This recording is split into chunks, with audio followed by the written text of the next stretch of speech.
Buenas tardes, en nombre del Instituto Electoral de Coahuila les queremos dar la más cordial bienvenida a esta feria del libro para la presentación del libro La reforma en materia de violencia política contra las mujeres en razón de género y su homologación a nivel local, avances y desafíos, el cual va a presentar la consejera electoral, la licenciada Madeleine Ivette Figueroa Gámez, que estará también acompañada del maestro Oscar Daniel Rodríguez Fuentes, también consejero electoral del IEC, del Instituto Electoral de Coahuila, y quien preside la Comisión Editorial y de Difusión de la Cultura Democrática.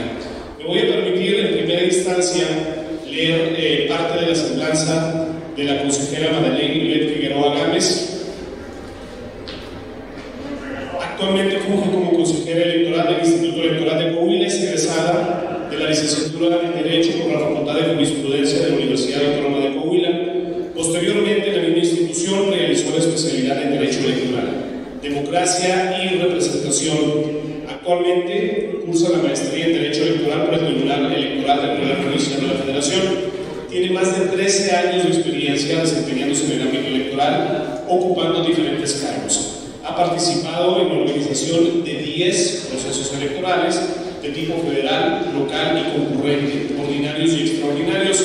Se encuentra habilitada en las categorías de Secretaria de Estudio y Cuenta de la Sala Superior y Secretaría General de Acuerdos de la Sala Regional del Sistema de Carrera Judicial del Tribunal Electoral del Poder Judicial de la Federación.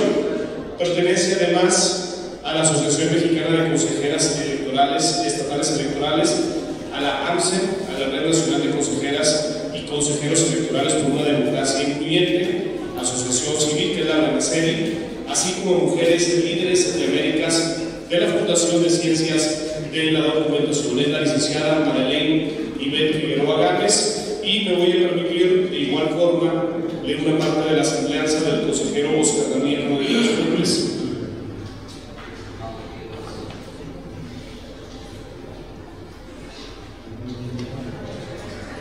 El consejero Oscar Daniel Rodríguez Fuentes es licenciado en Derecho por la Facultad de Jurisprudencia de la Universidad Autónoma de Coahuila, por la cual también cuenta con una especialidad en Derecho Electoral, Democracia y Representación, así como una maestría en Derechos Humanos, con una subtitulación en Derechos Políticos. Cuenta con estudios concluidos de posgrado en Ciencia Política y Sociología por la Facultad Latinoamericana de Ciencias Sociales de Flaxo, Campus Argentina, y actualmente estudiante del doctorado en Derecho Electoral impartido por el Tribunal Electoral del Estado de Jalisco.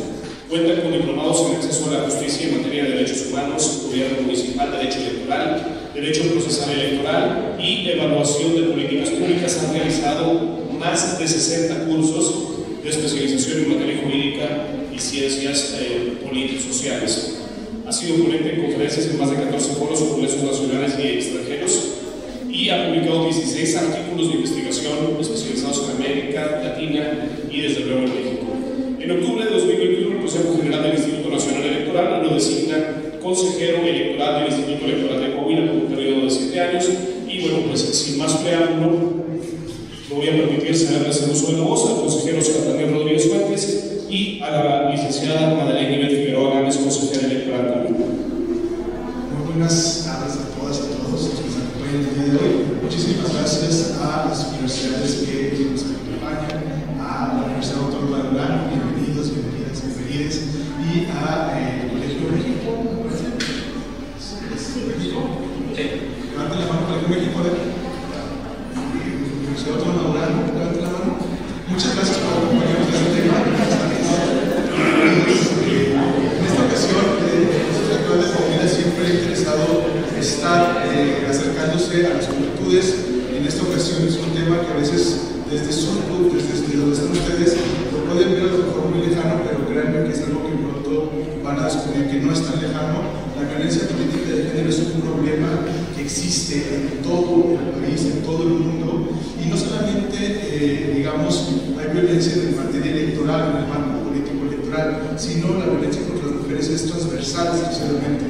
En ese sentido, pues el día de hoy la compañera Madeleine Ivette Figueroa nos va a presentar un libro que tiene que ver con la violencia política de género en el ámbito electoral, que además ella es una de las autoras de este libro, que ustedes ven, pues es bastante amplio, hay mucho que decir sobre el tema, y la consejera Madre nos va a hablar sobre el tema de De antemano, desde el Instituto Electoral estamos comprometidos con erradicar la violencia política de género y hacerles a ustedes también, a todas, todos, partícipes de estos cambios, digamos, que es importante que la juventud se involucre. Así que nuevamente les agradezco mucho por esta versión que esté con nosotros. Y sin más preámbulo, le doy paso a la consejera Madre para que les pueda explicar qué vamos a encontrar en este libro que hoy presentamos. Adelante, consejera. Muchas gracias, consejero Oscar Daniel Rodríguez, siempre un aliado en este tema de la defensa de los derechos político-electorales de las mujeres. Muchísimas gracias. Pues bueno, como ya les adelantó el consejero, me tocó escribir una pequeña parte de este libro. Tengo que reconocerlo, es un libro muy amplio, tiene 864 páginas y como podemos ver, pues está un poco pesado.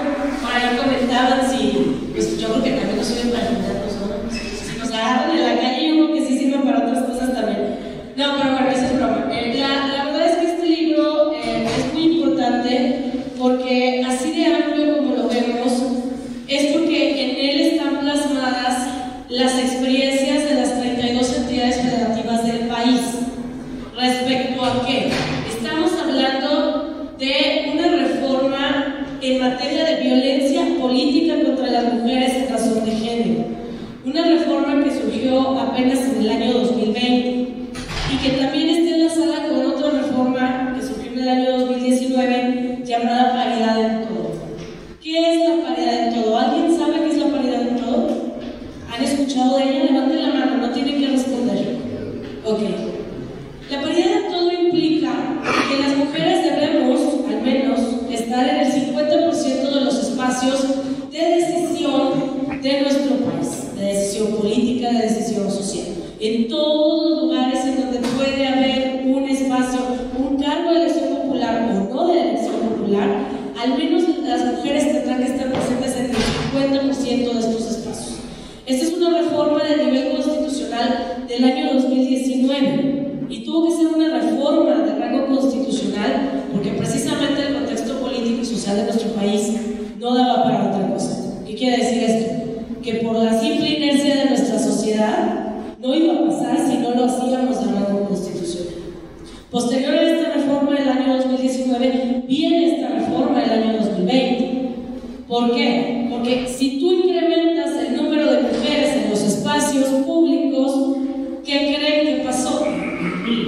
Aumentó el número de casos de violencia política contra las mujeres. No es que no lo hubiera antes, es que antes no estaba garantizado que al menos estuviéramos en el 50%. Entonces, ¿qué tiene que pasar ahora? Garantizar que las mujeres se desarrollen en el contexto político en condiciones libres de violencia. A eso se refiere este libro. Pero este libro, como les decía, tiene muchas implicaciones. Viene de la reforma de paridad en todo, viene de esta reforma del año 2020, que el libro se dedica a analizar de manera empírica. Eso es muy importante, porque muchas veces tenemos muchos libros académicos con toda la historia desde los griegos y desde los principios de la humanidad. Ok, pero ¿qué está pasando en el contexto actual? Este libro es plenamente empírico y nos dice qué está sucediendo en las 32 entidades federativas del país. ¿Respecto a qué? Primero, a cómo se homologó esta reforma en materia de violencia política contra las mujeres, que también fue una reforma legal de nivel federal, derivada de, obviamente, las necesidades que trajo consigo la reforma de paridad en todo. Y como la mayoría de las reformas de este grado federal, se solicitó que todas las legislaturas de los estados armonizaran su legislación para estar acorde a esta legislación federal. En el caso de Coahuila tenemos hallazgos muy importantes que también los vamos a encontrar en el capítulo de Coahuila en este libro, porque Coahuila ya tenía algunas cosas de avanzada en relación a las demás entidades federativas, ¿sí? O sea, estábamos menos, pero no voy a decir así, tal cual. Entonces, este libro nos dice cómo se armonizó esta legislación, cómo garantizamos que se investigara el tema de violencia política. Pero antes de entrar más en detalles de qué se trata el libro, creo que tengo que puntualizar qué es la violencia política contra las mujeres en razón de género. Hay muchos tipos que ahorita estamos hablando de violencia política, porque las mujeres a lo largo de su vida pueden experimentar diferentes formas de violencia en diferentes contextos. ¿Qué quiere decir esto? En la escuela, en el trabajo, en la familia, en la pareja, incluso en las relaciones sociales en donde estamos implicados, ¿no? En un club social pudiera ser. Entonces, esos son diferentes tipos de violencia. En el caso de la violencia política es cuando estamos contendiendo a cargos de elección popular o bien ya nos encontramos desempeñando un cargo. Implica todo el panorama o toda la paleta de oportunidades que tenemos respecto a la participación política de las mujeres. Cuando hablamos de violencia política, la violencia política contra las mujeres, que les voy a dar la definición, es cualquier acción, omisión o incluso tolerancia con el objetivo de limitar, anular o menoscabar los derechos político-electorales de las mujeres. ¿Cuáles son los derechos político-electorales? Levante la mano, ¿quién sabe cuáles son los derechos político-electorales? ¿No? ¿Quieres participar? Ok, ¿te ayudo?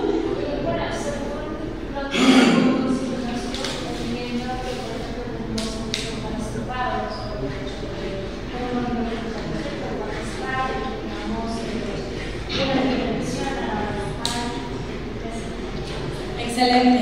De hecho, no te equivocas. Los derechos político-electorales los tienen todas las ciudadanas, ciudadanos. Y estos derechos político-electorales son votar, ser votados, asociarnos en cualquier organización política que queramos y manifestarnos incluso. Y bueno, ya tenemos una gama muy amplia de hasta dónde podría ser un derecho político-electoral, que por ejemplo es cuando las mujeres se encuentran en el ejercicio del derecho. Esa es otra manera de ejercer los derechos político-electorales.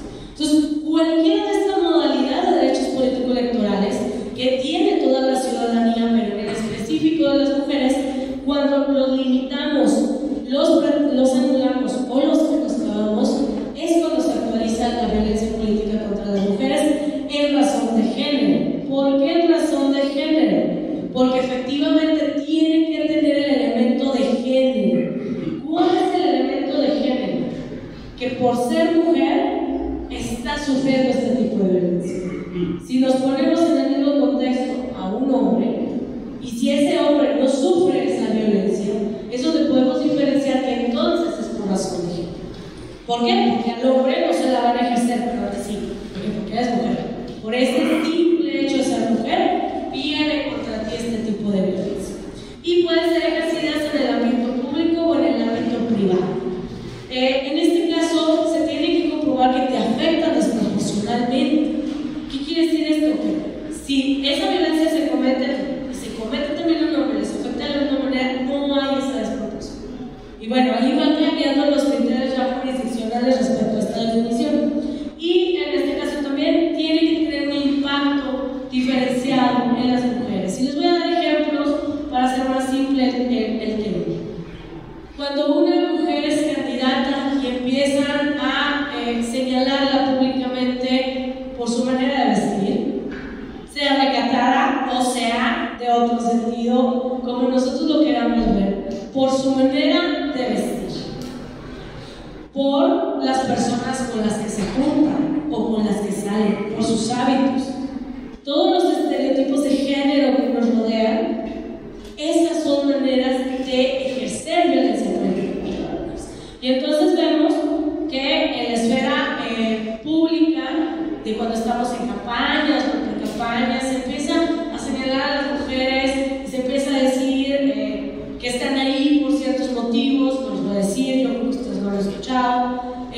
También se le empieza incluso a acusar o a preguntar si el esposo le dio permiso, si no tiene esposo, si el papá le dio permiso, si tiene hijos, qué está haciendo con los hijos, quién los cuida, dónde los está dejando, si va a acceder al cargo público, si va a poder ejercerlo, si va a dejar sus labores del hogar, domésticas, de madre, de cuidados, para ejercer este cargo público. ¿Sí? Todos estos derivan de estereotipos de género y de este machismo y sistema patriarcal tan interiorizado en el que vivimos, sobre todo en el caso de México. En el caso de México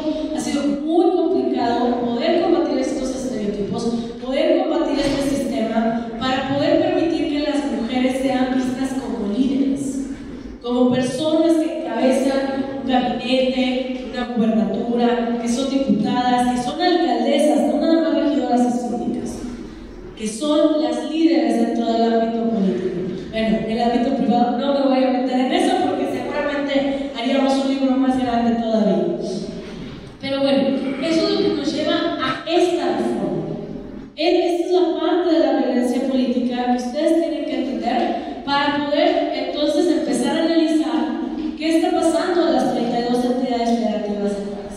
Hay donde más avanzados, hay donde más atrasados. Desgraciadamente, por usos y costumbres, todavía tenemos casos en donde las niñas son intercambiadas, en donde se les compromete, en donde se les obliga a casarse. ¿Sí? Entonces, no en todo el país se viven estas acciones de opresión y de represión contra las mujeres.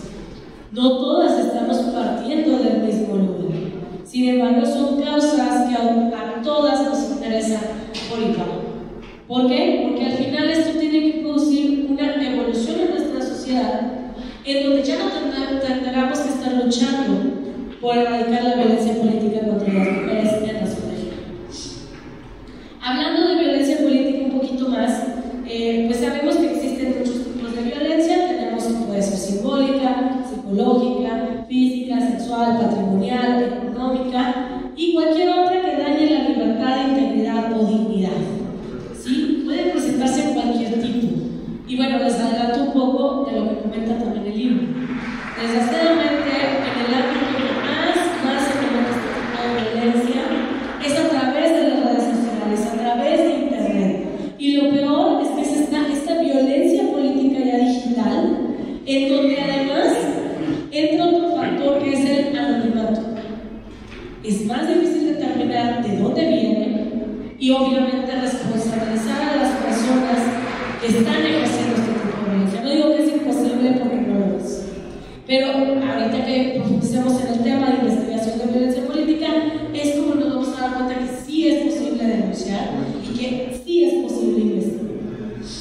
A lo largo del libro tenemos en resumen, dos modalidades que en todos los capítulos nos vamos a encontrar. Y es lo que nos dice referente a: uno, necesitamos prevenir, y dos, erradicar. Para prevenir, pues hay muchas acciones, como socializar qué es la violencia política, que en su momento se pueda denunciar, que se pueda investigar. Pero para erradicarla tiene que haber un efecto disuasorio hacia los actores. Y bueno, ya entrando un poquito más en el libro, no sé si a alguien le queda alguna duda, si no, podríamos perdernos. Es un libro muy amplio. Si tuvieran alguna duda sobre el tema de violencia política, les pediría hacer su mano. Tenemos por ahí un micrófono que nos podemos pasar. Muchas gracias. ¿Hay alguna duda sobre esta parte? ¿No? ¿No? Ok. ¿Estamos todos en la misma línea entonces? Bueno, si apenas me dicen, ¿eh? Ok, entonces, en este libro tenemos que vamos a hablar de esta reforma de manera empírica de lo que está sucediendo en las 32 entidades federativas. Pero hay dos acciones muy importantes que derivan de esta reforma que obviamente no están reguladas. Y una de ellas es la 3 contra la violencia, y la otra es la creación de un sistema nacional de personas sancionadas por violencia política. Este es un sistema nacional que existe y que se crea a través de la reforma. En el tema de la 3 la 3 busca garantizar que las personas condenadas por actos considerados como violencia de género no pueden ser postuladas a ningún cargo de elección popular. Entre ellas encontramos quien ejerció violencia familiar, violencia sexual, hacia la intimidad corporal de las personas o la omisión del cumplimiento de las obligaciones alimentarias. Quiere decir esto: pagar una pensión alimenticia por los hijos que tuviste. ¿Sí? En este caso, este ha sido uno de los factores más importantes para poder entrar a la vía de erradicación de la violencia política contra las mujeres en razón de género. ¿Qué quiere decir esto? Es un instrumento. ¿Por qué es un instrumento? Porque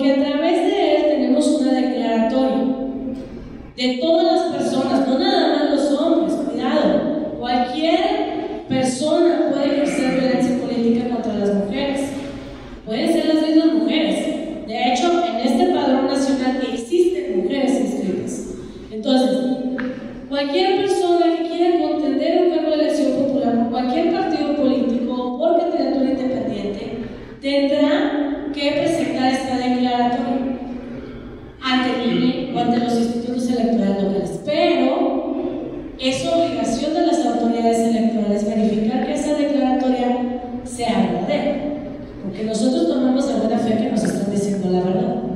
Entonces, como autoridad, además tenemos la obligación de revisar. Hay muchos métodos, está el aleatorio, está el censal, y hay muchos lugares donde revisar. Eso todavía no se ha definido en parámetros específicos, pero tenemos que buscar la manera de revisar que esas declaratorias son reales. Que si tú me dices que no eres deudor alimentario, efectivamente no eres deudor alimentario. Y bueno, esto es todo un reto todavía actual para las autoridades electorales, en donde estamos definiendo cómo se va a revisar. En el caso de Coahuila, en el año 2021, y en el capítulo de Coahuila encontrará la historia de qué pasó en la elección de ayuntamientos 2021, sí se logró que se revisara de manera censal a través de un convenio que se hizo con el Poder Judicial del Estado, en donde logramos revisar cada una de estas declaratorias, y bueno, se llegó a la conclusión que las candidaturas para esta elección de ayuntamientos, verificando un total de 6.057 registros de candidaturas, y que en su momento, al menos a nivel estatal, porque por eso les digo que ese es el reto, no había nadie que estuviera incumpliendo con esta declaratoria de 3 de. Obviamente sigue habiendo donde revisar, sigue habiendo el caso de cuando está en trámite un procedimiento legal en su contra, porque partimos ya de supuestos de cosa juzgada, donde hay resoluciones definitivas e inatacables. No podemos, al menos hasta ahorita, conozco que se está luchando, y creo que en el Senado se aprobó la semana pasada ya la reforma legal de 3 contra la violencia. Pero bueno, tendremos que ver los retos de su aplicación en cada uno de los estados. Sin embargo, esto no es nuevo, esto ya tiene al menos desde el proceso 2021 aplicando, e incluso en muchos casos a través de lineamientos aprobados tanto por el Instituto Nacional Electoral como por los OPLES, es que es obligatoria la presentación de este 3 de 3. Bueno, hablamos ahora del Sistema Nacional de Personas Sancionadas por Violencia Política contra las Mujeres en razón de género. Esa es una manera de, primero, garantizar que podamos visibilizar quién cometió este tipo de violencia, pero además que se encuentre inscrito en este padrón de acuerdo a su sentencia, en donde se les ordena que nos inscribamos en este padrón. También existe a nivel estatal, están como ligados, ¿no? Pero quien fue ya sancionado por violencia política contra las mujeres en razón de género es inscrito en este padrón, y de acuerdo a esas resoluciones, por un periodo de tiempo, esa persona no podrá postularse a ningún cargo de elección popular. ¿Qué se busca con este padrón? Este padrón es una especie de sanción que busca ejemplificar qué te va a pasar si tú violentas a las mujeres. Este es el fin de ese padrón. Por eso existe. Incluso se le da difusión. ¿Por qué? Porque lo que buscamos es que se disminuya la intención de los posibles agresores de cometer violencia política contra las mujeres. El proceso electoral 2021, al menos a nivel federal, y es de donde se desarrolla este libro, porque ya fue el proceso local 2022, y actualmente en el estado de Coahuila nos encontramos en el proceso electoral 2023. Vamos a ver qué hallazgos tenemos de estos dos procesos electorales locales, pero este libro se sitúa en cómo estábamos en ese proceso electoral federal y local concurrente de 2021. Y ese proceso fue uno de los más sangrientos de la historia, porque incluso hubo candidatas que en medio de un mitin político fueron asesinadas. Imagínense lo grave que es para nuestra sociedad. Entonces, este es un problema social que tiene que trabajarse desde todos los ámbitos, no nada más desde el ámbito político, no nada más desde el ámbito electoral. Porque además, en el tema de la violencia contra las mujeres, recordemos que lo que se busca es, hasta cierto punto, ridiculizar a las mujeres y exponerlas y decirles: mira qué te va a pasar si estás aquí. Y fíjense cómo son los crímenes contra las mujeres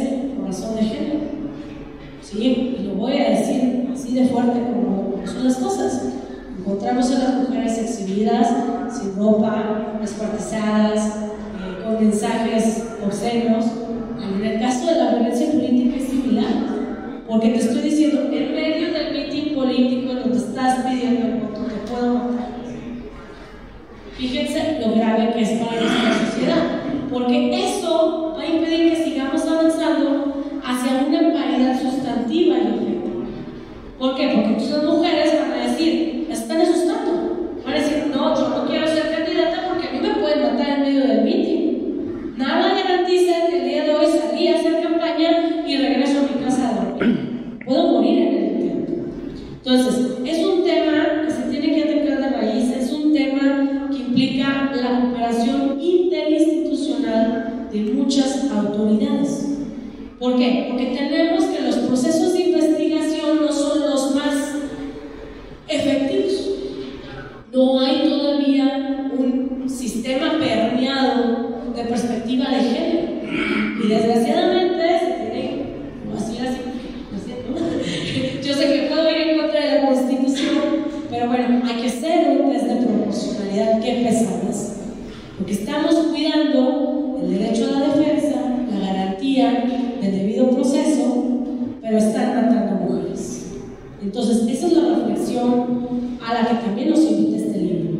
Este libro nos dice qué se ha hecho, pero también nos dice cuál es la falla y qué es lo que falta en cada uno de los estados para garantizar un combate efectivo a este tipo de violencia. Cuando hablamos de este tipo de violencia, encontramos que se actualiza en delitos electorales, se actualiza en violación de derechos políticos electorales que puede ser investigado por juicio de protección a nivel jurisdiccional, y además se actualiza como faltas administrativas en los códigos o en las legislaciones estatales electorales y que investiga la autoridad electoral. Tenemos ya de entrada 3 vías que, dependiendo de la gravedad de la conducta y de cómo se actualice, se determinará por dónde se va a investigar. Y ahí es donde viene el martirio. Porque entonces, ¿qué proceso vamos a iniciar? ¿Ante qué autoridad? ¿Y cuánto se va a tardar? Es parte de los hallazgos a los que llega este libro. ¿Por qué? Porque encontramos que tenemos los medios adecuados de defensa plasmados en las leyes locales.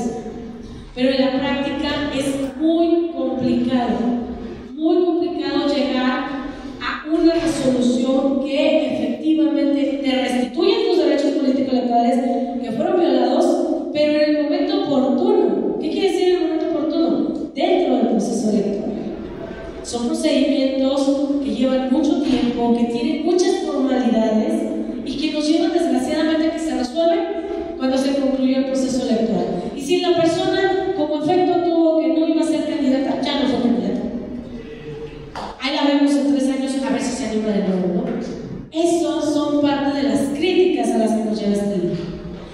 Entonces, ok, ya no fuiste candidata, pero si tu vida está en peligro, pero si están amenazando a tu familia, si tu reputación está en juego, ¿qué pasa?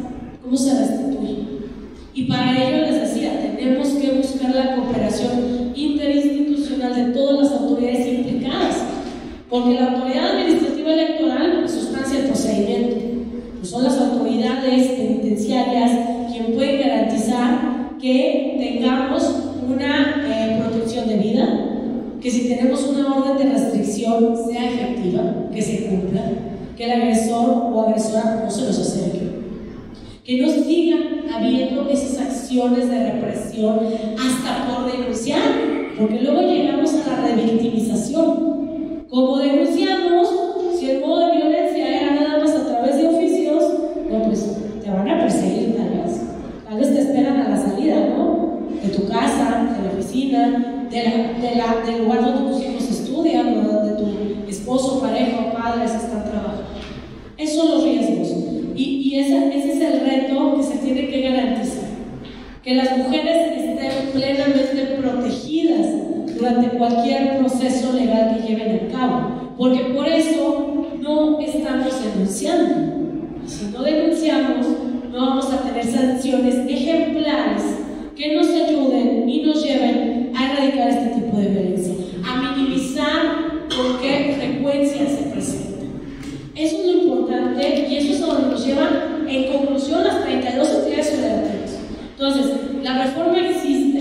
pero sí se queda corto. Y es a donde ustedes como estudiantes, es a donde tienen que llegar ustedes, es lo que tienen que analizar, es lo que tienen que aprender, y esos son los cambios que tenemos que empezar a generar desde donde estemos cada uno de nosotros. No sé si hasta aquí tienen alguna duda, si quieres comentar algo, Oscar.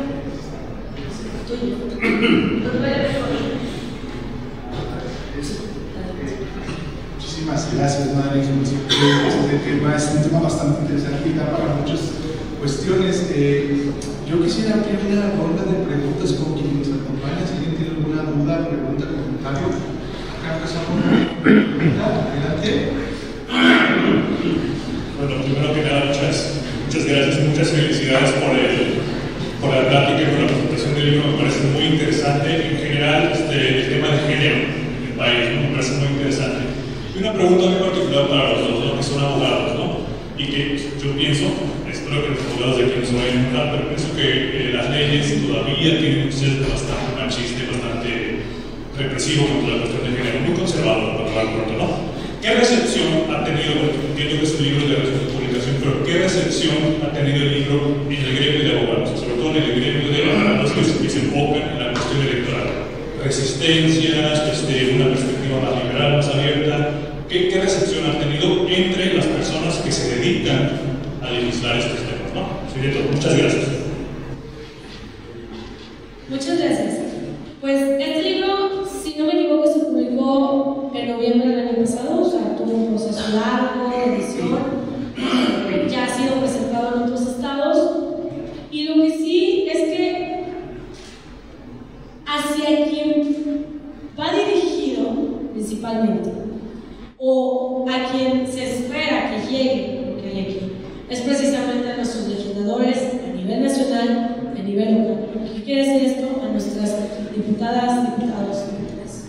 O sea, ¿por qué? Porque es necesario que sepan qué pasa en la práctica para poder diseñar mejores estrategias. Porque por eso les decía ahorita de los procedimientos. Nosotros como autoridad y cualquier autoridad que tenga que ver con este tipo de garantías tiene que seguir el procedimiento. Nosotros no podemos actuar al margen de la ley ni fuera de la ley. Entonces, ¿qué se buscaría? Pues este libro está encaminado precisamente a todas las personas legisladoras para que puedan analizarlo y puedan diseñar mejores procedimientos legales y mejores estrategias encaminadas a una política pública de erradicación de la violencia política contra las mujeres en relación de género. Y precisamente esto que comentas nos lleva a varias de las preguntas que plantea el libro. Nos dice, la ley vigente está acorde con la reforma electoral. Incluso hubo muchas resistencias en muchas entidades federativas cuando era el momento de armonizar, donde decían no, o sea, no rotundos en las discusiones que había en cada uno de los congresos locales. Bueno, todavía en el tema de la 13.3, hasta donde cierra el libro, solamente 4 entidades federativas ya la tenían como ley. La ventaja es que al no haber ley, las autoridades administrativas podemos determinar qué procede en esa materia para garantizar precisamente los derechos. Pero lo ideal es que se encuentre en la ley. ¿Por qué? Porque son temas muy importantes. Porque si no los tenemos ahí, no les vamos a dar el realce adecuado para poder efectivamente combatir este tipo de violencia. Viene por aquí también. Hay casos emblemáticos, menciona bastantes casos en cada una de las entidades. Y sobre todo nos hace el planteamiento de cuáles son los aciertos y las mejoras que se deben contemplar para hacer más eficiente esta reforma.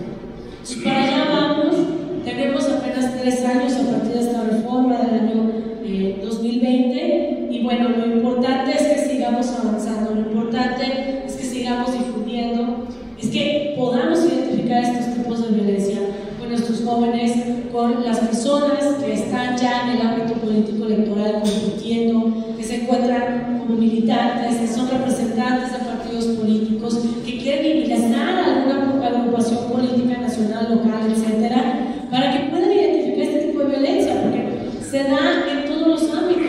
En una agrupación, cuando están compitiendo, ¿quién va a ser el de la mesa directiva? Entonces, es importante que la identifiquemos. ¿Alguien?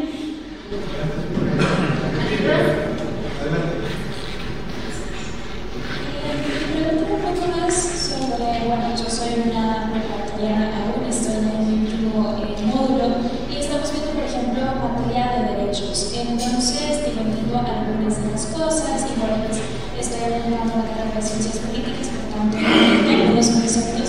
Pero entonces mi pregunta es, nosotros como jóvenes, nosotros como sociedad general, que tal vez no somos abogados ni tenemos formación de ese tipo, ¿de qué manera podemos tener un acercamiento con el libro? Digo, he escuchado sobre que el estudio es en realidad empírico y tal vez después se desarrolla la reforma. Entonces, ¿cómo es ese juego en el libro de que sí es empírico, pero va para legisladores, pero nosotros como sociedad podemos acercarnos al libro? ¿Cómo podríamos comprar esa idea? Muchas gracias por tu pregunta. Sí, efectivamente, recaba la experiencia de lo que ya sucedió para que en base en ella se tomen decisiones, diría, mejores. Ustedes como ciudadanía, como sociedad, pues sería que se impliquen en los temas, porque son temas que nos engloban a todos como ciudadanía. O sea, el hecho de que las mujeres puedan estar en los espacios públicos y que estén en condiciones libres de violencia nos importa a todos. Es una política social en donde debemos garantizar la participación de todos por igual, sin ningún menoscabo. ¿Cómo se puede implicar? Primero, leyéndolo, ahí vamos a tirar ahorita al término de esta plática, de esta presentación, algunos ejemplares. Si no alcanzaran a ejemplar, la verdad es que es un libro muy amplio y ha sido hasta, pesado de traslado, porque se produce en Ciudad de México. Además, el tema de las impresiones, que no son nada baratas, el tema presupuestal, pero el libro se encuentra en línea, es gratuito. De hecho, también encontrarán unos QR que los puede llevar directo al PDF donde está este libro, que es completamente gratuito. Pueden empezar a estudiarlo, pero yo les diría, implíquense en el tema político, implíquense en el tema de responsabilidad ciudadana. ¿Cómo? Como quieran. Si quieren participar en partidos políticos, en agrupaciones políticas, si quieren ser observadores electorales, si les tocó salirse anulados para ser funcionarios de mesas directivas de casilla, incluso ni siquiera podrían tener que acreditarse como observadores, sí, para estar en las casillas o en algunos actos trascendentes del proceso electoral. Se pueden acreditar, aprovecho para hacer el anuncio, el 7 de mayo vence este periodo para acreditarse como observador electoral. ¿Qué es un observador electoral? Tú puedes presenciar todos los actos del proceso electoral, puedes estar en todas las casillas, no puedes intervenir, pero puedes observar. Y de observar viene la parte empírica de poder decir qué está pasando y de poder despertar el sentido crítico de cómo se hacen las cosas, porque eso es lo que se requiere. Y hacia allá vamos en el tema de formación de ciudadanía. No queremos electores, queremos ciudadanos, ciudadanes que puedan ser críticos hacia sus representantes, que puedan exigir rendición de cuentas, que puedan incluso proponer iniciativas públicas, iniciativas de ley. Todos esos derechos están en nuestras constituciones, tanto federal, local, ahí están, no los ejercemos. Impliquémonos como ciudadanos, ya no por un interés económico, como ciudadanos, porque esa implicación es la que nos va a llevar, uno, a la exigencia, y dos, a perfeccionar el sistema de vida, al menos en nuestro país democrático hasta ahora, en el que vivimos, o en el que quisiéramos vivir, porque los cambios sociales así son. La sociedad y la humanidad es cambiante y se va adaptando, pero esta parte de formación de ciudadanía es muy importante. Para ustedes como jóvenes es muy importante que vean las propuestas, que vean quiénes son los candidatos, que puedan elegir de manera razonada por quién votar, para que después puedan exigirle a esos representantes, a esas representantes, que cumplan con sus acciones, con sus promesas de campaña, o bien que puedan iniciar con alguna propuesta de política pública o de reforma de ley en la cual sean escuchados. Entonces, esa es la idea, no somos votantes, somos ciudadanos. Gracias. Muchas gracias. Hay una pregunta más por ahí en el público. Adelante, por favor. Bien, buenas tardes. Bueno, les quiero felicitar por esta exposición. Quería preguntar, así como está este documento para evitar la violencia contra las mujeres, ¿ustedes están contemplando en un futuro la equidad de género, por ejemplo, para las mujeres? Y es cierto que Coahuila también tenía una candidata a ser gobernadora. Rosa Isla ya tuvo una alcaldesa que fue de un año. Actualmente en México pues está Guerrero, Campeche, Aguascalientes, Chihuahua como gobernadora. Aquí ni siquiera se dio la oportunidad porque se decidió que fuera el Estado de México y aquí Coahuila hombre. ¿Ustedes qué tan factiblemente esa posibilidad de que en un futuro ya haya oportunidad, cuando menos, que esa candidata a una mujer para Coahuila y para la alcaldía Saltillo también por los hombres? Gracias. Una pregunta muy oportuna. Efectivamente, yo esperaría que al menos el siguiente proceso electoral de la gubernatura pues sea de mujeres, ¿no? ¿No lo creen? Eso dependerá de nuestras legisladoras y legisladores del Congreso del Estado. Para este proceso electoral no tenemos ninguna candidata contendiendo la gubernatura para este proceso electoral. Esto deriva de la aplicación de la reforma paridad en todo y de la manera en la cual se aterriza. Eso es a lo que nos llevan este tipo de libros y este tipo de reflexiones. Pues sí, el Estado de México tiene solo candidatas y Coahuila solo tiene candidatos. ¿Por qué? Pues porque en materia legal, dentro de esa parte que puedes operar la ley, es correcto. No están violándose nada legalmente, pero en la realidad es que las mujeres no están representadas a través de la candidatura a la gubernatura en el estado de Coahuila. La idea es que para el siguiente proceso electoral pues, pudiera tomarse los lineamientos de paridad o en su caso la reforma que pudiera regular, diría yo, la alternancia. ¿Por qué la alternancia? Porque en este vamos a tener un candidato único. Y de hecho, ya lo preveía una de las reformas que fueron validadas. Aquí en el estado de Coahuila hemos pasado por un proceso muy largo en el tema de paridad, precisamente con el tema de la gubernatura, el tema de las reformas. Hubo dos reformas electorales, en ambas se regulaba la paridad en la gubernatura y ambas fueron invalidadas por la Suprema Corte de Justicia de la Nación. Eso nos llevó a quedarnos con el Código Electoral del 2020, ¿verdad? Del año 2020. O sea, imagínense, muy apenas tenía adecuado esta organización de la que hablamos de violencia política contra las mujeres y obviamente la parte de paridad 2019, pero no está actualizado realmente. Ya pasó 2021, 2022 y tenía que estar con miras a concretarlo en 2023. Es muy importante y desde todos los sectores tendrán que, diría yo, hacer ese llamamiento o esa presión social de que necesitamos efectivamente una siguiente gobernadora o de que al menos necesitamos candidatas compitiendo en la gubernatura. Ya no fue posible para este proceso electoral que estamos precisamente hoy a un mes de la jornada electoral, pero sí sepamos que esta reforma de paridad en todo ha traído cambios, ya ha traído cambios acelerados a partir del año 2019. Hasta antes de esta reforma de 2019, solo 6 mujeres habían sido electas a la gubernatura, electas. 2 más habían sido nombradas. Y en toda la historia de nuestro México, solo 8 mujeres habían sido gobernadoras.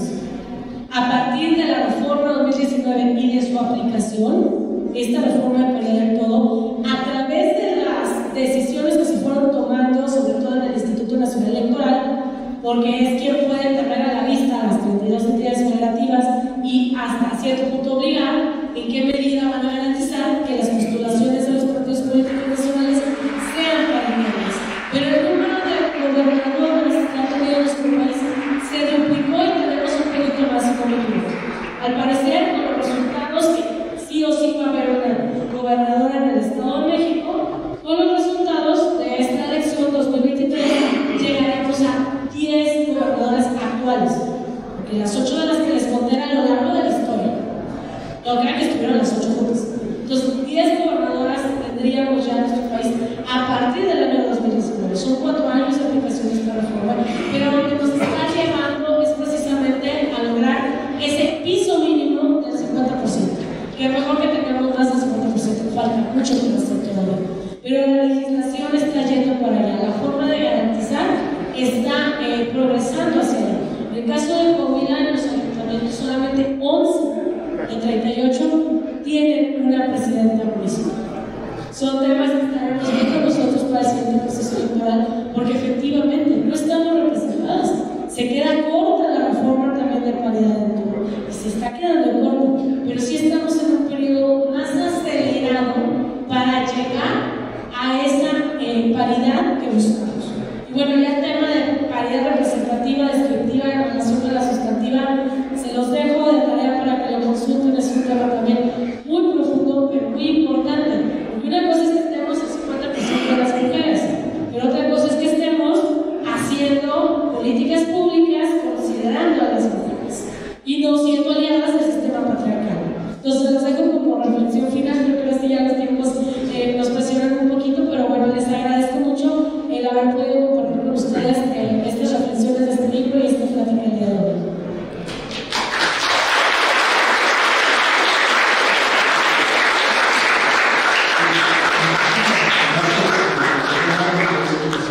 Pero ese tema da para muchísima información. Gracias a todos que nos acompañaron, a todos, todas, es importante hablar, todas. Luego nos quedamos a medias y hay que incluir a todas las personas. En ese sentido, pues agradezco mucho a la Universidad Autónoma de Durango, así como sus directivos, a la Colegio México también, así como los varios que nos acompañaron en esta ocasión.